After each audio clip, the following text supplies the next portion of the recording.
亲爱的朋友们，欢迎来到微光夜读。小雪啊，你不是在省城里当公务员吗？怎么还穿得这么寒酸？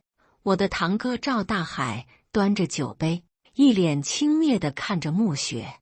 暮雪只是淡淡回应着，并未在意。就在这时，他的手机震动，一条信息显示，赵大海的升职材料已审核完毕，请穆处长最终签字确认。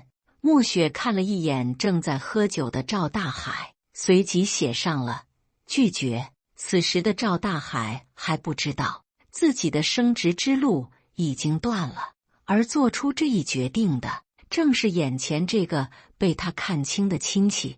接下来开始我们本期故事，记得点击订阅并开启小铃铛。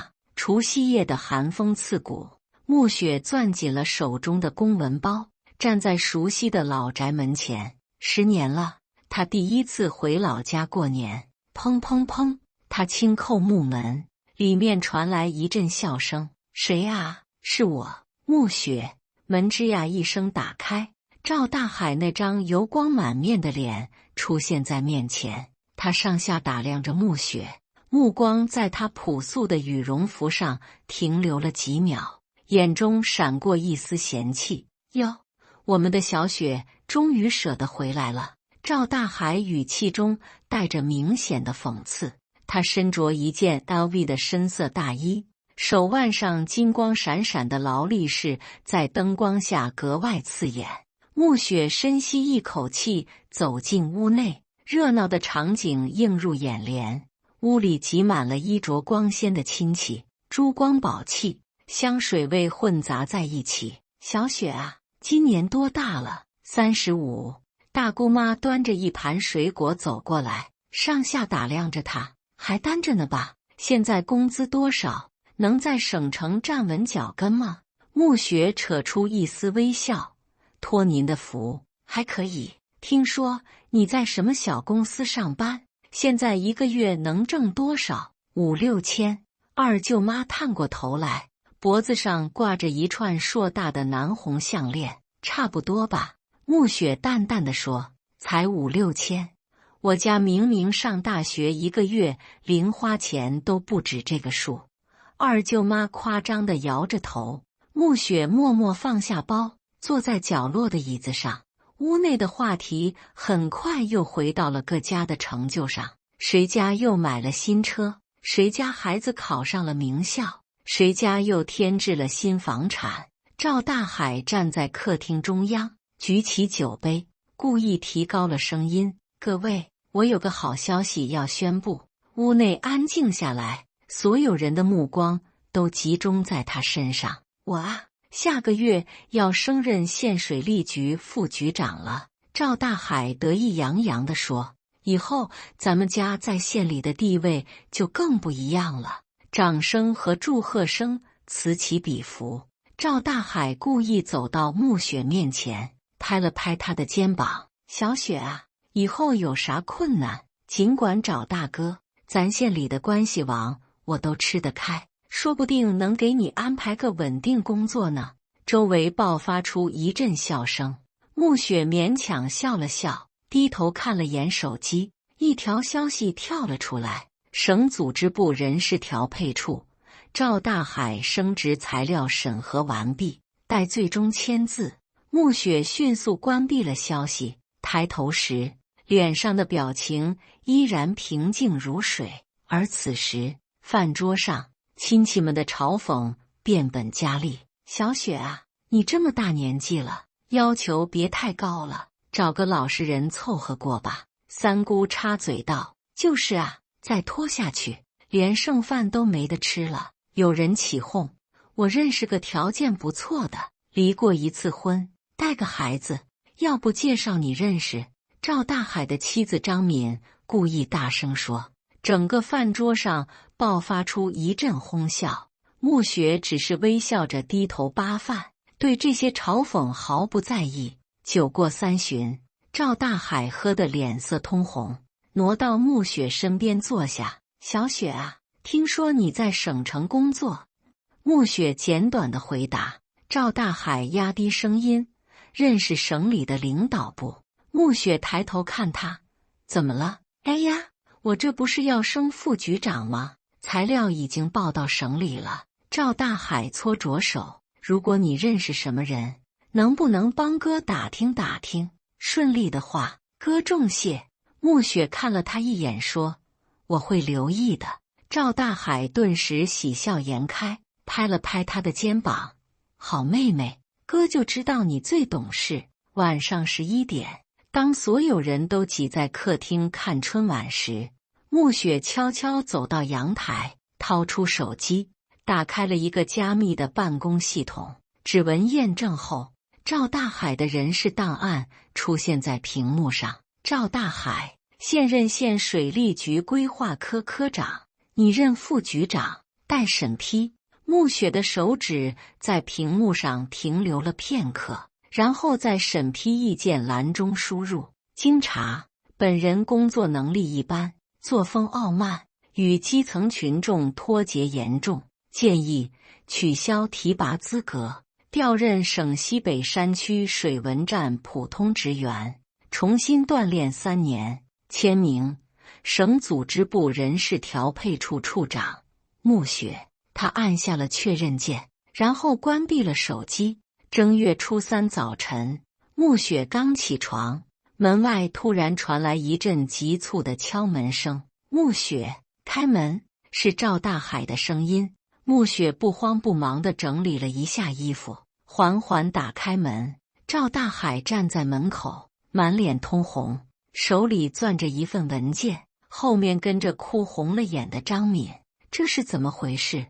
赵大海将文件摔在桌上，声音因愤怒而颤抖：“我不仅没能升副局长，还被调到了山区，一个鸟不拉屎的地方，从科长变成普通职员。你知道这意味着什么吗？”穆雪平静地拿起文件看了看：“组织部的决定，有什么问题吗？”“问题大了。”赵大海说道。“你到底认不认识省里的人？能不能帮我说说情？我这辈子就完了。”张敏抹着眼泪：“小雪，求求你帮帮忙吧，你哥对你一直不薄啊。”穆雪静静地看着他们表演，然后从包里拿出一张证件，轻轻放在桌上。赵大海低头一看，瞬间如遭雷击：“省委组织部人事调配处处长穆雪。”这……赵大海结结巴巴说不出话来，脸色由红转白。“这份调令是我签的。”穆雪一字一顿地说。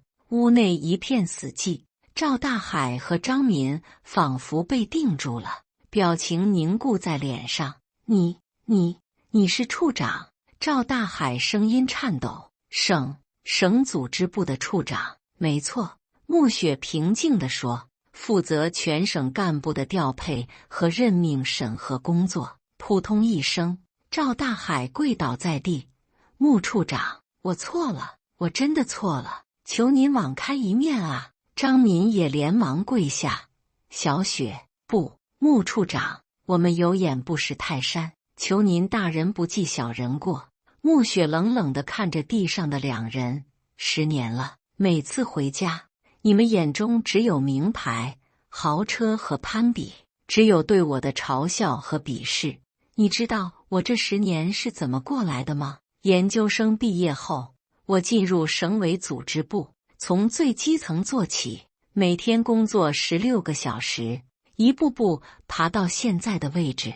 而你，赵大海，靠着姻亲关系混到科长，工作懒散，态度恶劣，对下属呼来喝去，竟然还想升副局长。”赵大海面如土色，冷汗直流。穆雪继续说道：“还有，你大伯住院时能住进省医院特需病房是谁安排的？张敏的弟弟能进县事业单位是谁打的招呼？你科长的位置这些年能保住，背后又是谁在帮你？”赵大海和张敏瞪大了眼睛，脸上写满了震惊。我不知道，当然你们不知道，也不屑于了解。”穆雪淡淡地说：“既然你们这么看不起我这个小公司职员，那就好好去山区锻炼几年吧。3天内到岗，不得延误。赵大海匍匐在地，求求您，给我一次机会。穆雪面无表情地看着他，组织部的决定不是我个人能更改的，你自己好自为之吧。说完，他拿起桌上的文件递给赵大海，这是正式调令，不要弄丢了。3天后，赵大海灰溜溜地收拾行李，启程前往300公里外的山区报道。曾经趾高气扬的他，如今就像霜打的茄子，蔫头耷脑。亲戚们得知此事后，对穆雪的态度180度大转弯，往日的嘲讽和轻视烟消云散，取而代之的是毕恭毕敬和讨好。穆雪只是冷眼旁观这一切，收拾好行李，回到了省城。回到办公室，他翻开赵大海的人事档案，在备注栏里写下观察期3年，视表现考虑后续安排。3年后，春节，穆雪再次回到老家，院子里的气氛与3年前大不相同。赵大海也回来了。3年的山区生活彻底改变了他，他不再穿名牌衣服，脸上的傲慢也消失了，取而代之的是一种沉稳和谦逊。雪妹，赵大海走过来，恭敬地递给他一杯茶，这是山区野茶，我自己采的。穆雪接过茶，静静地看着他，这3年，谢谢你。赵大海低声说，眼中满是诚恳。如果不是你当时的决定，我可能一辈子都不会明白什么是真正的为人处事，什么是真正的工作。穆雪微微点头，听说你现在表现不错。赵大海不好意思地笑了笑，还行吧。去年组织了一次山区水利设施的全面检修，解决了几个村的用水问题。你的工作报告我看了，穆雪说，做得不错。赵大海眼睛一亮，真的吗？我一直在努力，继续保持。穆雪简短地说。当晚的团圆饭上，赵大海主动敬酒，感谢雪妹这些年对我的教育，如果没有那次调令，我可能永远不会改变。我以前太势利了，总觉得当官有钱就是人生的全部。这3年在山区，我才明白什么是真正的价值。看到山区群众喝上干净的水，比当什么副局长都有成就感。穆雪举起杯子，轻轻点头。饭后，赵大海单独找到穆雪，雪妹，有件事想请你帮忙。穆雪挑眉看他，说吧。不是为我自己。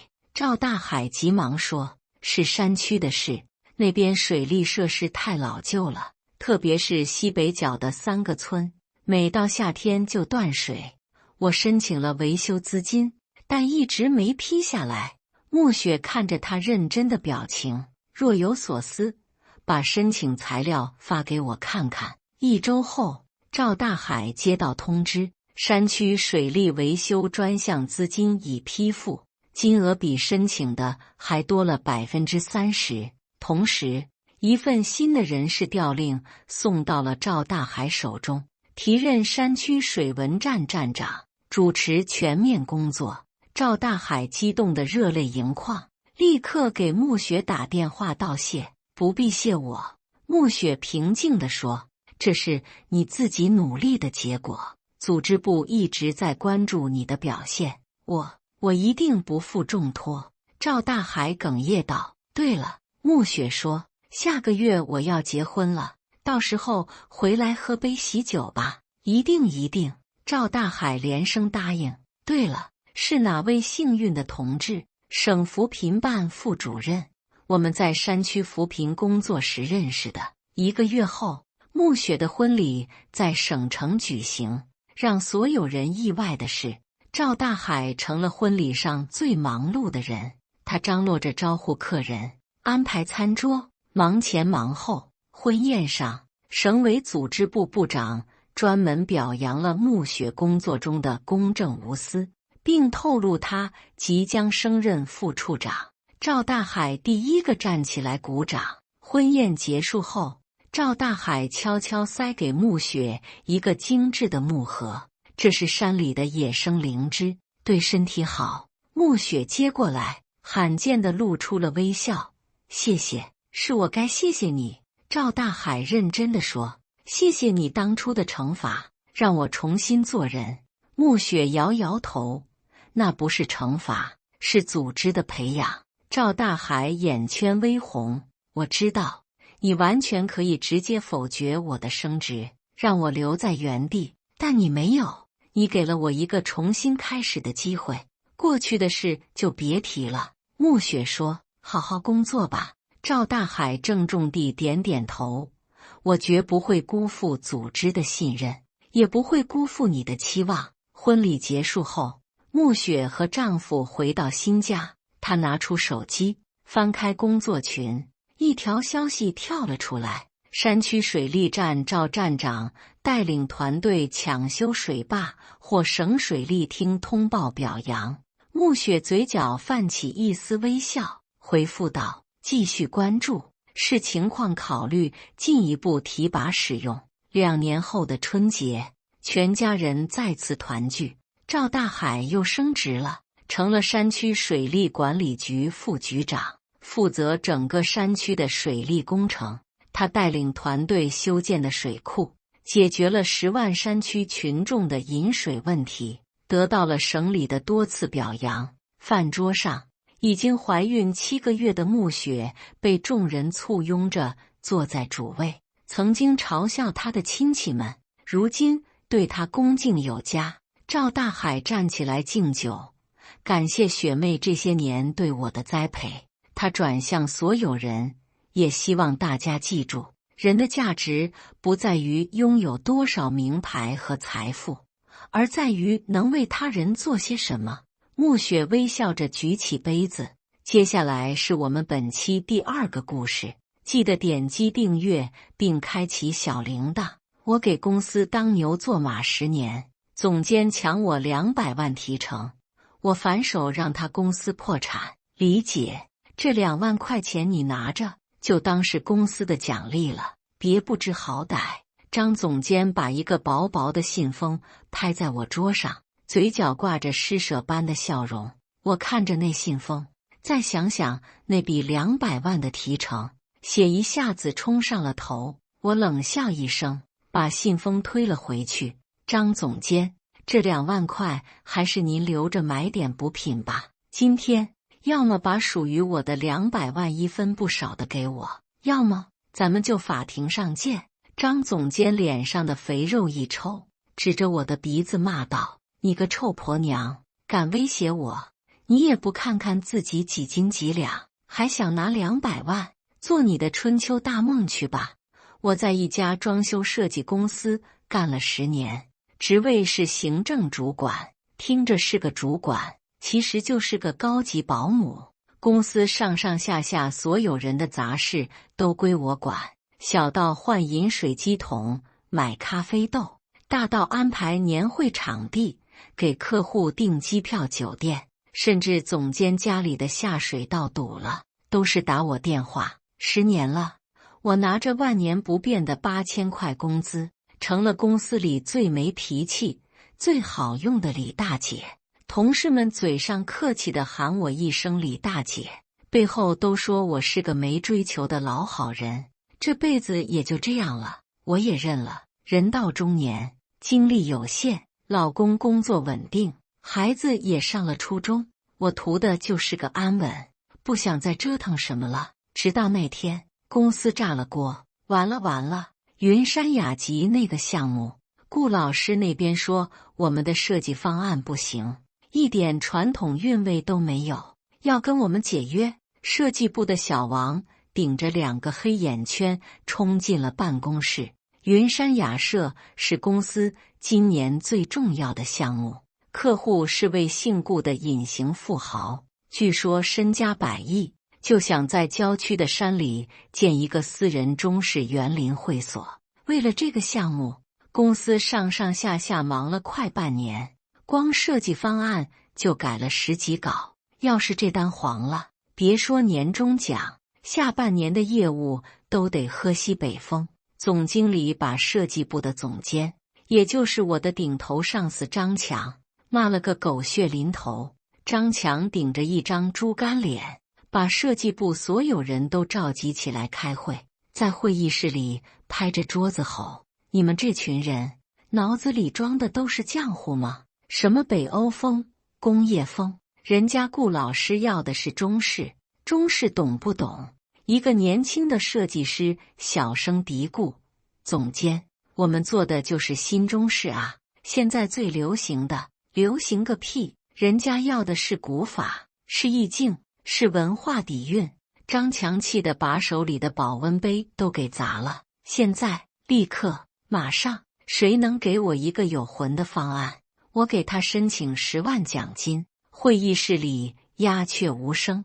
这群年轻设计师懂的是电脑软件和现代审美，你让他们谈意境和文化底蕴，那真是赶鸭子上架。我正好进去给他们送咖啡，听着张强的咆哮，心里忽然动了一下。我爸年轻时是国内有名的古建筑修复师，专门跟各种榫卯结构、雕梁画栋打交道。我从小耳濡目染，虽然没学到他老人家的手艺，但那些图纸、那些讲究都刻在了我脑子里。顾老师想要的，不就是我爸毕生追求的那种东西吗？我犹豫了很久，看着一群人愁眉苦脸的样子，鬼使神差地开了口：“张总监，要不我试试？”整个会议室瞬间安静了，10几双眼睛齐刷刷地看向我，眼神里充满了不可思议。张强愣了3秒，随即不耐烦地挥挥手：“李大姐，你别在这儿添乱了。你懂什么设计？快把咖啡放下出去吧，我们这儿忙着呢。”我脸上一热，默默地把咖啡放下，转身就想走。就在这时，总经理的助理小林一阵风似的跑了进来，焦急地说：“张总监，顾老师的秘书来电话了，说顾老师只见我们最后一次，如果明天拿不出让他眼前一亮的东西，合作就彻底终止。”张强一听，汗都下来了，他像是抓住最后一根救命稻草，死马当活马医地冲我喊：“等等，李大姐，你刚才说你试试，你有什么想法？快说！”我停下脚步，深吸了一口气，说：“我爸是做古建修复的，我想，我或许知道顾老师想要的是什么。”那一刻，我成了全公司的焦点。张强把我请进了他的办公室，态度180度大转弯，又是给我倒水，又是给我拿水果，笑得脸上的褶子都挤在了一起。“李姐啊，哎呀，你看我这人，平时太忙，都不知道你还有这背景，真是真人不露相啊。”我没理会他的虚伪客套，直接问：“顾老师那边有什么具体的要求？”“要求就是没要求，就2字，地道。”张强一摊手，愁眉苦脸地说：“我们把所有能找到的中式元素都堆上去了，人家就是不满意，说我们做的都是些没有灵魂的仿古建筑，是形不是神。”我心里有底了，我爸说过，真正的中式建筑美在风骨，妙在自然，一根梁，一扇窗，都要和周围的山水融为一体，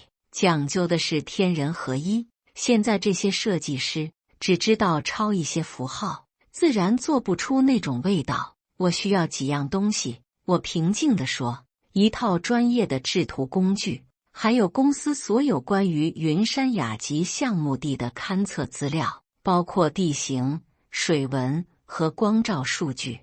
张强立刻拍着胸脯保证：没问题，你要什么给什么，设计部那帮小子全都听你调遣。接下来的24小时，我几乎没合眼，我把自己关在会议室里，铺开巨大的图纸，脑海里全是我爸当年画图的样子。我没有用电脑，而是用最传统的鸭嘴笔和圆规，一笔一画的勾勒。我没去设计什么复杂的雕花和飞檐，而是根据橡木地的山势水流，重新规划了整个园林的布局。亭台楼阁如何借景，回廊小径如何移步换景，甚至连院子里种什么树、养什么鱼，我都做了详细的标注。这不是一个设计方案，更像是一个活生生的、会呼吸的园林。第二天一早，当我拿着画好的几十张图纸走出会议室时，所有人都惊呆了。张强看着图纸，眼睛都直了，嘴里不停地念叨：对，就是这个味儿，这才是真正的中式园林。去见顾老师的时候，张强非要跟着，说他要亲自向客户阐述设计理念。我心里冷笑，他看得懂吗？顾老师是个60多岁的老先生，穿着一身中式盘扣的棉麻衣，气质儒雅，但眼神很锐利。他看都没看张强一眼，直接把目光投向了我手里的图纸。我一张一张地铺开，给他讲解我的思路，从引水入园到借山造势，再到每一处建筑的榫卯结构和材料选择。我讲的都是我爸以前挂在嘴边的话，朴实但句句在理。顾老师听得非常认真，时而点头，时而拿起图纸仔细端详。张强在一旁想插话，几次都被顾老师用眼神制止了。整整2个小时，顾老师一言不发。讲完之后，我心里也七上八下的。突然，顾老师抬起头看着我，开口问了第一句话：这图是你画的？我点点头，是我画的。你父亲是李默年先生。我浑身一震，眼眶瞬间就红了。我爸去世后，已经很少有人记得他的名字了。我哽咽着说：是，你认识我父亲？顾老师长叹一声，站起身，紧紧握住我的手。何止是认识，我年轻时有幸听过你父亲的一堂课，受益终身啊！我找了这么多年，就想找一个能懂他风骨的人来建我这个园子，没想到竟然在这里遇上了李先生的后人。缘分，真是缘分啊！项目就这么定下来了。回去的路上，总经理亲自开车，张强坐在副驾，一个劲儿地对我拍马屁：李姐，你真是我们公司的福星，这个项目要是做成了，公司估值至少翻1倍。总经理笑得合不拢嘴。按照公司规定，这个项目的提成是总合同额的2%，200万。李大姐，这笔钱1分都不会少你的，你可是我们的大功臣。200万，我活了40多年，从来没想过我能赚到这么多钱。我激动得手都在抖。我想着可以换个好点的房子，可以送孩子去国外参加夏令营，甚至可以给自己买那个觊觎了很久却舍不得买的名牌包。那段时间，我感觉自己的人生都在发光，同事们看我的眼神都变了，从以前的熟视无睹变成了敬佩和羡慕。张强更是天天理解长理解短的跟在我屁股后面，所有杂事都让别人去干了，还特意给我配了个助理。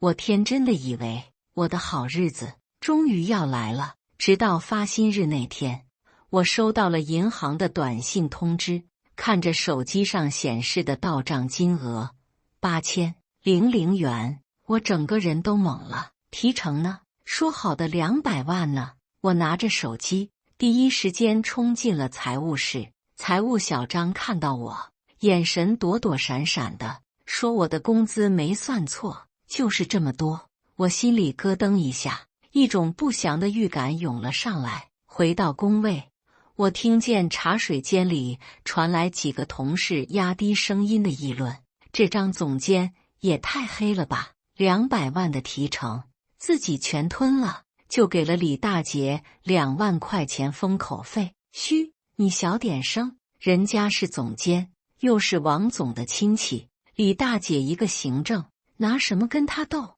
可这事也太不地道了。没有李大姐，他连客户的面都见不着，这不是卸磨杀驴吗？呵呵，你第一天认识张强，他抢功劳的事干得还少吗？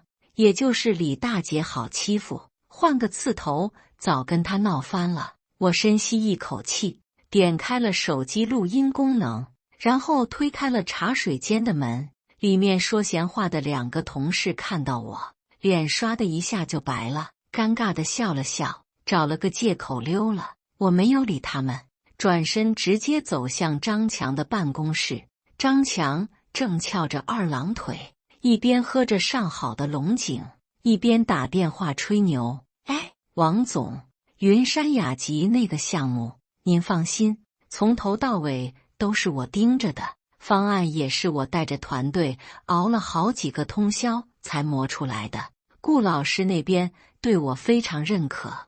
我砰的一声推开门，打断了他的话。他被吓了一跳，看到是我，脸上闪过一丝心虚，但立刻又板起脸，厉声喝道：“李秀琴，你懂不懂规矩？进门不知道敲门吗？对你这种不讲规矩的人，我也不需要讲规矩。”我把手机往他桌上一拍，冷冷地盯着他：“张总监，我的提成呢？200万，1分都不能少。”张强愣住了，他大概没想到平时逆来顺受的我会突然这么强硬。他清了清嗓子，换上一副语重心长的表情：“李大姐啊，你看你怎么这么激动呢？这个项目是咱们整个团队努力的结果，不是你一个人的功劳。你是出了点力，但主要还是我们设计部和销售部的同事在跟进。你一个行政人员拿这么高的提成，让其他同事怎么想？再说了，你只是画了初稿，后期的深化施工哪一样不是我亲力亲为？你懂材料还是懂预算？”他见我不说话，以为我被镇住了，从抽屉里拿出一个薄薄的信封，推到我面前：“李大姐，做人要知足，你在公司干了10年，公司也没亏待过你，这2万块钱你拿着，算是公司给你的特别奖励了。以后好好干，别想那些有的没的。”我看着他那副小人得志的嘴脸，只觉得一阵反胃。谁要你这2万块？我猛地站起来，指着他的鼻子：“张强，我告诉你，今天你要么把200万还给我，要么我就去找王总，去找顾老师。我就不信这天下没有说理的地方。”张强脸上的肥肉抽搐了一下，随即笑了起来：“李大姐啊，你还是太天真了。去找王总，你以为王总会向着你？别忘了，我是他表弟。至于顾老师，呵呵，你觉得一个身家100亿的大老板会为了你这点小事得罪我们整个公司吗？”他站起身，走到我面前，压低了声音，一字一句地说：“我劝你理智一点，这2万块拿着，这事就过去了。你要是敢闹，别说提成，我让你连这份工作都保不住。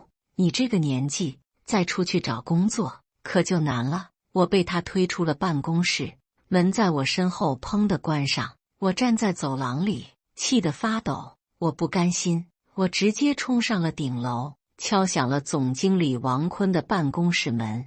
王坤正戴着金丝眼镜看文件，见我进来，假惺惺地笑了笑：“是李大姐啊，有什么事吗？”我把事情的来龙去脉说了一遍，把所有的希望都寄托在了他身上。他是总经理，是公司的最高领导，他总该讲点公道吧。没想到王坤听完，只是慢悠悠地摘下眼镜，擦了擦，然后用和张强如出一辙的口气说：“李大姐啊，这件事张强已经跟我汇报过了，你的心情我理解，但公司有公司的制度，提成是发给业务部门的，你属于行政部门，按规定是不能拿项目提成的。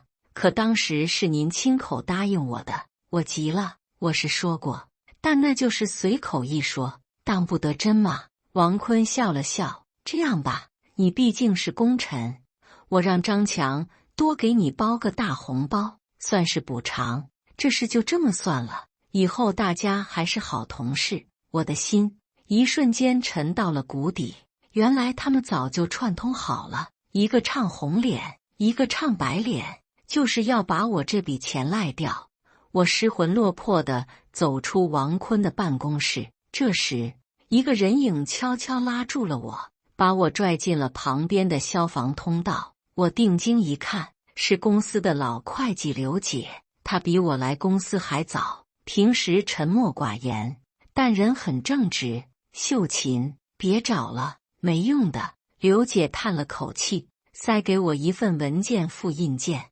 王坤和张强就是一丘之貉，这是你当初签的劳动合同，你看看最后一页。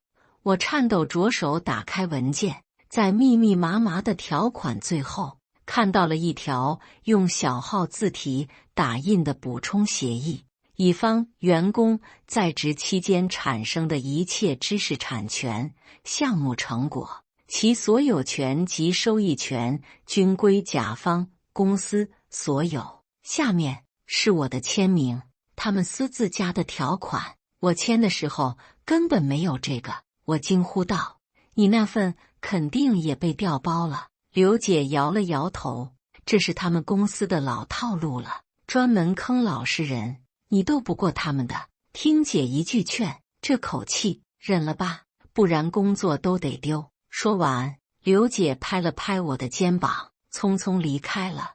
我一个人站在昏暗的消防通道里，手里攥着那份合同。原来从一开始，这就是一个陷阱。我不能忍，如果我忍了，那我这辈子都会看不起自己。第二天，我像往常一样去上班，脸上看不出任何情绪。张强见我没再闹，以为我认怂了，看我的眼神里充满了得意和不屑。同事们也以为这事就这么过去了，又开始像以前一样使唤我干这干那。李姐，帮我把这份文件复印一下。李姐，咖啡机没豆了，你去加一下。我把手里的活放下，看着他们，平静地说：“不好意思，我现在很忙，你们自己去吧。”所有人都愣住了，这还是那个有求必应的李大姐吗？没过几天，张强找到了我，脸上挂着虚伪的笑容。李大姐啊，上次那个云山雅集的项目，顾老师那边非常满意，他还想介绍几个朋友给我们，也都是做高端中式定制的，这事儿还得你出马。他想得美，抢了我的功劳，还想继续利用我。我心里冷笑，脸上却露出了为难的表情。张总监，我只是个行政啊。哎，怎么会呢？张强拍着我的肩膀，说的比唱的还好听。你可是李默年大师的女儿，事成之后，我保证亏待不了你。项目奖金，这次绝对有你的份。又来了，又开始画大饼了。我假装被他说动了，点了点头。那我试试吧。接下来的1个月，我开始尽心尽力地帮张强开拓他的高端客户圈。我带着他挨家挨户地去拜访我父亲生前的好友，这些人都是国内顶级的木雕、玉石、陶瓷大师，每一个都身家不菲，且极度看重传统和信誉。在张强面前，我把这些大师捧得天花乱坠，把他们的作品说得独一无二。张强这个草包哪里懂这些，只知道这些人生意大，能给他带来业绩。他拿出对待普通客户的那一套，陪吃陪喝，送礼送卡，很快就和几位大师打成了一片。在那些大师面前，我则换了另一套说辞。我会在私下里不经意地向他们提起我在公司的遭遇，提起张强是如何巧取豪夺，把我父亲留下的心血当成他自己往上爬的梯子。这些叔叔伯伯都是看着我长大的，早就把我当亲闺女一样，听了我的话，个个义愤填膺，拍着桌子要替我出头。我拦住了他们，笑着说：“各位叔伯，别生气，对付这种小人不能硬来。我有个主意，不仅能帮我出了这口恶气，还能让你们看一场好戏。”我让他们表面上继续和张强称兄道弟，并且主动提出要和公司签订大批量的定制合同，但合同的细节必须由我来敲定。张强一看有这么多大单子送上门，高兴的嘴都合不拢了，想都没想就同意了。他根本不让我碰正式的合同文件，每次都是他自己带着法务去签，以为这样就能万无一失。他不知道，真正的陷阱根本不在合同条款上。我帮几位大师拟定的都是些看似正常，实则暗藏玄机的品质要求。比如给木雕大师的合同里，我要求所有木料必须是阴沉金丝楠木，而且必须是树心料，干燥时间不能少于20年。给玉石大师的合同里，我要求所有玉器必须是羊脂白玉，内部不能有任何棉、柳、裂，雕工必须是苏工，误差不能超过1微米。这些要求，外行人听着觉得很专业、很高端，但只有真正的内行才知道，这几乎是不可能完成的任务。所谓的阴沉金丝楠本来就千年难遇，还要树心料，羊脂白玉本就稀有，还要完美无瑕。更狠的是，我在每一份合同的补充协议里都加上了一条，若最终成品未能达到甲方的艺术品鉴标准，甲方有权拒收全部货物，并要求乙方按合同总金额的3倍进行赔偿。这个艺术品鉴标准解释权可全在大师们手里。张强和公司的法务翻来覆去的看合同，只看到了高额的利润和那些他们看不懂的专业术语，压根没意识到自己已经一脚踏进了我为他们挖好的深坑。公司很快就签下了总价值近1个亿的定制合同。为了完成这些订单，王坤和张强孤注一掷，把公司大部分流动资金都投了进去，从各地高价采购他们以为符合要求的顶级原料，工厂更是加班加点，日夜赶工。那段时间，公司里一片热火朝天的景象。张强看我的眼神也从轻蔑变成了倚重，他大概觉得我这个老实人终究还是被他拿捏得死死的。我看着他那副小人得志的样子，心里只有冷笑。等着吧，好戏还在后头呢。2个月后，交货的日子到了，公司包了10几辆大卡车，把制作完成的艺术品浩浩荡荡地送到了各位大师府上。王坤和张强也亲自跟了过去，准备开庆功宴。结果他们连一口茶都没喝上。木雕大师拿着放大镜，对着一根价值100万的房梁照了半天，摇了摇头。木料的年份不对，这最多10年，而且这雕工匠气太重，没有灵气，不合格，全部拉回去。玉石大师把玩着一个精美的玉观音，轻轻一弹，侧耳听了听，然后直接扔回了盒子里。玉是好玉，可惜了，里面有条微不可察的冰裂纹，这在行内叫破相，废了。陶瓷大师更是夸张，直接拿了个小锤子，当着张强的面，把他引以为傲的一个青花瓷瓶敲了个粉碎。这火候过了，颜色发闷，声音不清脆，这种东西放在我这里都是要当场砸掉的，免得污了我的名声。一个个噩耗接连传来，所有的订单全被拒收了，理由五花八门，但都指向一个结果：产品不合格。张强当场就懵了，他对着那些大师咆哮：“你们这是敲诈，是诈骗！合同上明明写得清清楚楚，你们凭什么说不合格？”一位白发苍苍的老先生慢悠悠地喝了口茶，抬起眼皮看了他一眼：“年轻人，合同上是写着，但你也得看得懂才行。我们玩了一辈子这个东西好不好，一眼就能看出来。你拿这些工业流水线上下来的垃圾来糊弄我们，当我们是傻子吗？按照合同，你们不仅要收回所有货物，还要赔偿我们3倍的违约金，3亿，1个星期内到账，不然我们就法庭上见。3亿！张强听到这个数字，两眼一翻，差点当场晕过去。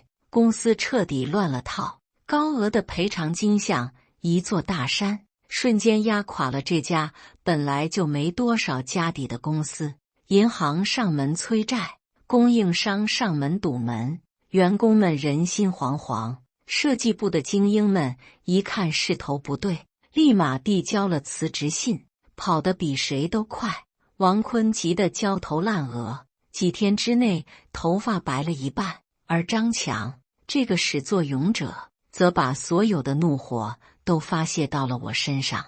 他像一头疯牛一样冲到我的工位前，一把将我桌上的东西全部扫到了地上，指着我的鼻子破口大骂：“李秀琴，是不是你？是不是你在背后搞的鬼？”我慢慢地站起来，平静地看着他，脸上甚至还带着一丝微笑。“张总监，您在说什么？我听不懂。合同是您签的，客户是您谈的，产品也是您监工的，跟我有什么关系呢？你还装？”张强气得浑身发抖。那些老东西都听你的，一定是你让他们故意刁难我们。证据呢？我摊了摊手。你有证据吗？白纸黑字的合同，双方都签了字盖了章，具有法律效力的。现在产品质量不过关，人家要求赔偿，合情合理。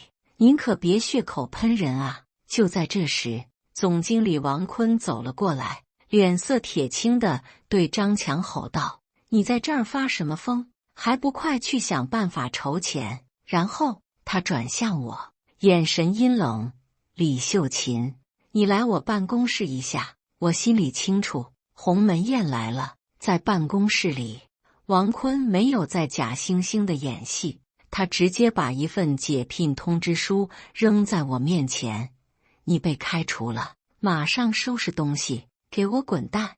我拿起通知书看了看，笑了：“王总，无故辞退员工，可是要赔偿2N 的工资的。我工作了10年，您得赔我20个月的工资，还有这个月的工资还没发呢。赔偿？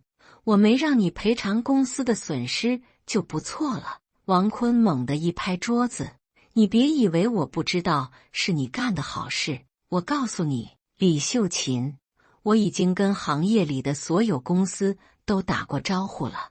你这种忘恩负义、吃里扒外的人，以后别想再在这个行业里混下去。